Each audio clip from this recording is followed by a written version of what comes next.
Historia olvidada. Capítulo 2. Pero hubo también falsos profetas entre el pueblo, como habrá entre vosotros falsos maestros, que introducirán encubiertamente herejías destructoras, y aún negarán al Señor que los rescató, atrayendo sobre sí mismos destrucción repentina. Y muchos seguirán sus disoluciones, por causa de los cuales el camino de la verdad será blasfemado. Pedro advierte a los creyentes que, así como en el pasado hubo falsos profetas entre el pueblo de Israel, también surgirán en la iglesia falsos maestros que promoverán herejías destructoras. Estos falsos maestros introducen ideas contrarias a las enseñanzas de Cristo, llevando a muchos a desviarse. Lo grave a estas doctrinas no es solo que sean incorrectas, sino que pueden causar un daño espiritual profundo, desviando a los creyentes de la verdad del Evangelio y corrompiendo la fe cristiana. No todas las doctrinas que parecen piadosas o religiosas son verdaderas o edificantes. Pedro advierte contra aquellas que llevan a la destrucción espiritual. ¿Es la doctrina de la transubstanciación una verdadera enseñanza del Evangelio, o una distorsión que podría estar llevándonos lejos de la verdadera fe bíblica? El lenguaje simbólico de Jesús en Juan 6. En Juan 6, 51, 57, Jesús dice: el que come mi carne y bebe mi sangre tiene vida eterna. Muchos interpretan esto literalmente para defender la transubstanciación. Sin embargo, en Juan 6, 63, Jesús aclara: el Espíritu es el que da vida. La carne no aprovecha nada. Las palabras que yo os he hablado son espíritu y son vida. Si Jesús se refiriera a un acto físico literal de comer su carne, sería contradictorio decir que la carne no aprovecha nada. Es claro que habla en términos espirituales. El erudito bíblico F. Bruce argumenta que el contexto de Juan 6 muestra que Jesús no habla literalmente, sino de recibirle espiritualmente por medio de la fe, lo que se refuerza al considerar la naturaleza del lenguaje simbólico que Jesús usa en otros pasajes. Yo soy la vid, yo soy la puerta. Juan 6 utiliza un lenguaje simbólico para describir la unión espiritual con Cristo a través de la fe, no una transformación física de los elementos. El contexto simbólico de la Pascua judía. La cena del Señor se instituyó en el contexto de la Pascua. En la Pascua, el cordero sacrificado era un símbolo de la redención de Israel, no se pensaba que el cordero literalmente representara de Dios. De la misma manera, en la cena del Señor, el pan y el vino simbolizan el sacrificio de Cristo.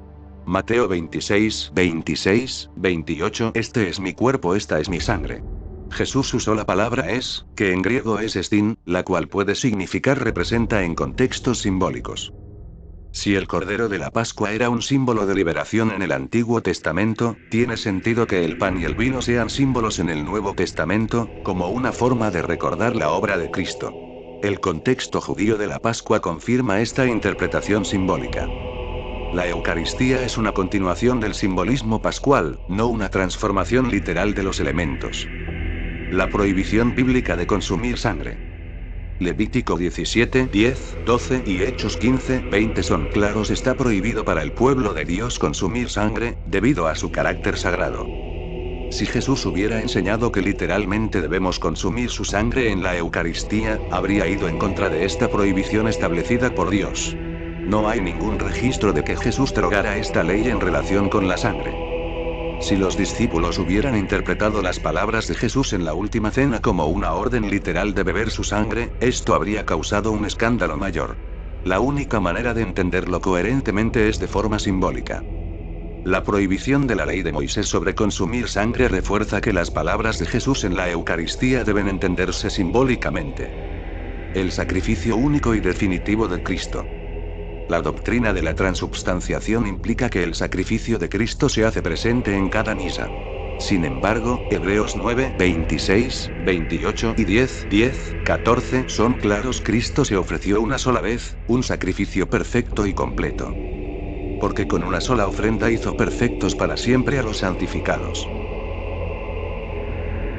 Si el sacrificio de Cristo fue único y suficiente, no es necesario que se repita de ninguna manera, ni siquiera de forma incruenta. La transubstanciación parece negar la eficacia del sacrificio único de Cristo. La transubstanciación contradice la enseñanza bíblica sobre la suficiencia del sacrificio de Cristo, que fue único y no necesita repetirse. Testimonio de los padres de la Iglesia. Los primeros padres de la Iglesia no enseñaron la transubstanciación como la entiende la Iglesia Católica hoy.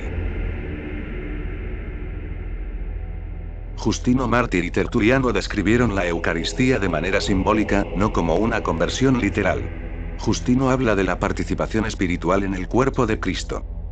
Si la transubstanciación fuera una doctrina apostólica, habría evidencia clara desde los primeros siglos. Sin embargo, el desarrollo de esta enseñanza no ocurre hasta siglos más tarde, lo que sugiere que no era parte de la enseñanza original. Los primeros cristianos no entendían la Eucaristía como una transformación literal, sino como un acto simbólico y espiritual. Problemas filosóficos con la transubstanciación. La doctrina de la transubstanciación se basa en una distinción entre sustancia y accidentes, una idea de Aristóteles. Según esta distinción, la sustancia del pan cambia, pero sus accidentes permanecen. Este concepto es difícil de aceptar lógicamente. Si el pan y el vino parecen pan y vino en todos los sentidos, gusto, apariencia, tacto, es contradictorio decir que han cambiado en su sustancia. Además, la Biblia no enseña esta distinción filosófica.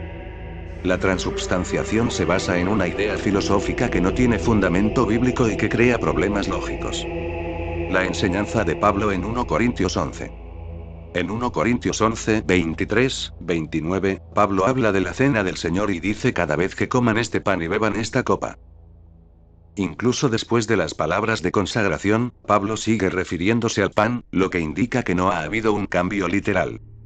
Si Pablo creía que el pan se transformaba literalmente en el cuerpo de Cristo, ¿por qué seguiría llamándolo pan? Esto indica que entendía la cena del Señor como un acto simbólico. Pablo ve la cena del Señor como un memorial simbólico, no como una transformación literal.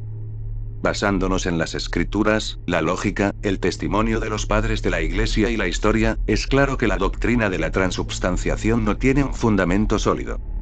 La Eucaristía es un memorial espiritual en el cual recordamos y participamos simbólicamente del sacrificio único de Cristo, quien ya se ofreció una vez y para siempre. Historia olvidada.